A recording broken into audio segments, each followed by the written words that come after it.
So what's up mga ka-sound? Welcome back ulit dito sa ating channel, no? So welcome back ulit dito sa ating channel. So panibagong araw, panibagong video na naman tayo mga ka-sound. So ito nga, sa nakikita nyo, ito yung unboxing muna tayo ngayon. So nadali na naman tayo sa 888 ni Shopee. Mga murang ano nila. So ito is equalizer, PB equalizer. So sa video na to ngayon, unboxing lang muna tayo mga ka-sound, ka-DIY. Next video na yung mga ano natin. So titingnan natin yung equalizer na to kung okay ba sa halagang 2,000 plus na equalizer. So anyway, binili ko to para sa ano, pang mid ko. So mayroon na kasi akong ginagamit dito na hindi ko lang siya nagawa ng video. Ito, meron ako dito na ano, Ashley na equalizer. So ito yung ginagamit pang sub. So umorder ako noon kasi nga yun na, nakita ko sa 888 mura siya masyado.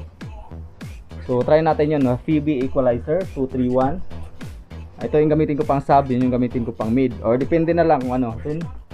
Hindi ko to nagawa ng video. Comment down below mga ka-DIY, mga ka-sound, if ever na gusto nyo makita ang laman nito. So gagawa tayo ng video, buksan natin to. Comment down below na lang sa mga gusto makita ng laman ng Ashley 3102 na equalizer.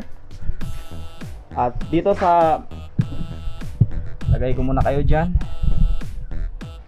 dito sa bago nating in order. So unbox tayo mga ka-sound. So ito yung packaging nya. So ulitin ko, nabili ko nga pala ito sa halagang 2,000 plus, 2,800 kasama na shipping. So bubuksan natin siya ngayon mga ka-sound. So buksan natin.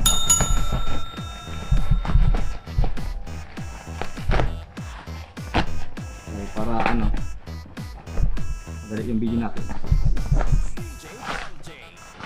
Dito ko na siya tatanggalin. So naka bubble wrap siya, so, mga malaki na bubble wrap. Malaki yung pan niya.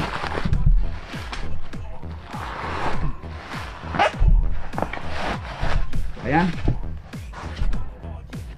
Oh, ito. So ito yung carton niya, yung box niya.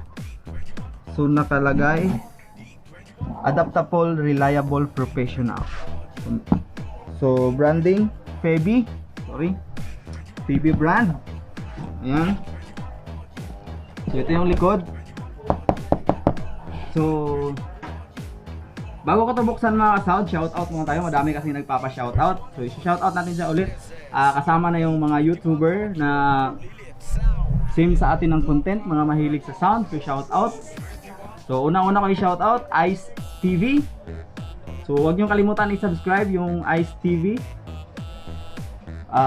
MGM Audio Philippines, nag-upload din siya ng mga tips about circuit, about mga amplifier kit or amplifier module. So MGM Audio Philippines. Great TV Vlog, kung gusto nyong makinig ng mga remixes ng mga slow jam, mga techno. So Great TV Vlog. And then may isa pa na gumagawa din ng mga remix na maganda. So DJ Carl J Official. So lalagay ko yung mga ano nila dyan, mga YouTuber na yan. From ano yan siya, KMCS or Coronadal Mix Club. So DJ Carl J Official, maganda yung mga remix nila. And then sino pa ba? Sino pa ba yung shoutout? Shoutout kay Boss Numer Flores. So Team Pakoy. So subscribe niyo yung YouTube channel ni Team Pakoy, isang pinakamabait na kaibigan natin na laging nagla-live sa Facebook. So Team Pakoy, Numer Flores, subscribe niyo mga ka-sound, mga ka-DIY. So subaybayan niyo yung kanyang mga live, laging nagla-live about sa sound, sa mga sound and sound battle. Siya yung ano dati, siya yung laging ano tawag nito. Siya yung nagsasalita if ever may event. So Team Pakoy, Numer Flores. So shout out sir. So subscribe yung channel ni Sir Numer Flores. And then dito mga ka-sound, kung hindi ka pa nakapag-subscribe sa ating channel, no, this is Yung D21 Audio. Subscribe nyo kung hindi pa kayo nakapag-subscribe. Consider nyo na i-subscribe mga ka-sound. Yun nga, sa promise natin na makaabot tayo ng 20k, makapagparapol tayo ng isang amplifier na gawa natin mga ka-DIY, mga ka-sound. So kung hindi ka pa nakapag-subscribe, subscribe ka na ngayon pa lang mga ka-sound. click na din notification bell para ma-notified kayo sa mga videos na i-upload natin. So dive in tayo sa pag-unbox ng ating item ngayon, mga ka-sound. So tara.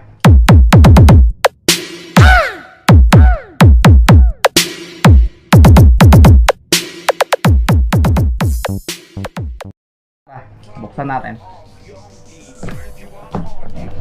Ano ba buksan nating ano? Sa Bisaya pa abrihan natin. Shout out sa mga Bisaya, no?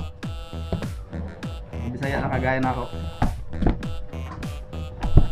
So ayan yung kanyang box. Mayroon pa siyang styro sa taas.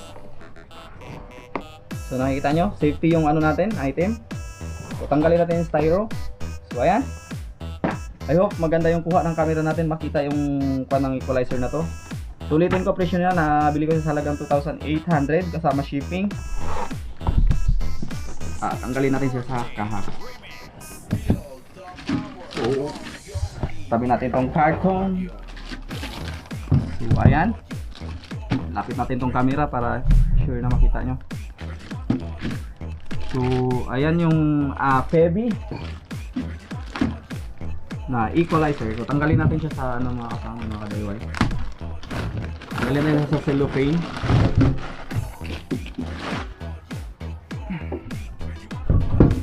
So ayan, kunin natin.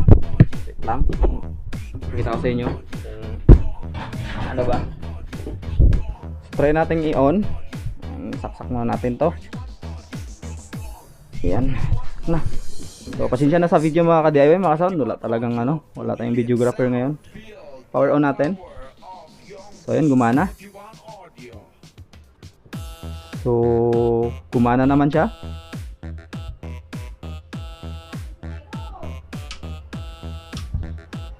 So ayan, okay siya. Gumana yung item natin na galing Shopee. So JNT, okay. Deliver sa atin. Makapal itong ano niya mga ka-DIY, mga ka-sound.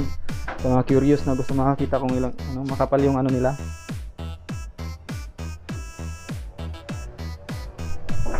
Ayan, 2.5.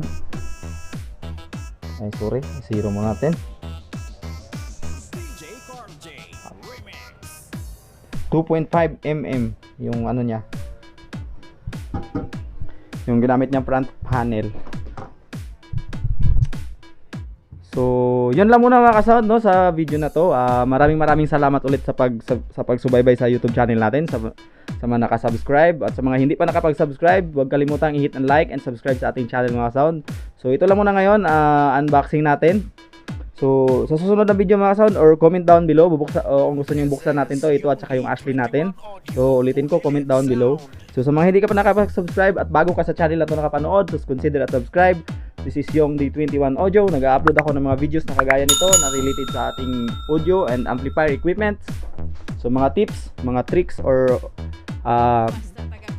mga tips natin about sa ano, kung gumagawa din ako ng mga circuit. So soon, mga ka-DIY, mga sound, available na din yan on Shopee and Lazada, yung mga gawa kong circuit. So ito yung Yeroshi natin. So tinatawag ko tong TR7000 na class H natin. So 125, 0125 and 60, 060 ang supply natin dito. So abangan nyo yan sa ating YouTube channel mga ka-sound. Yun lang muna. God bless. Better sound. Bye for now.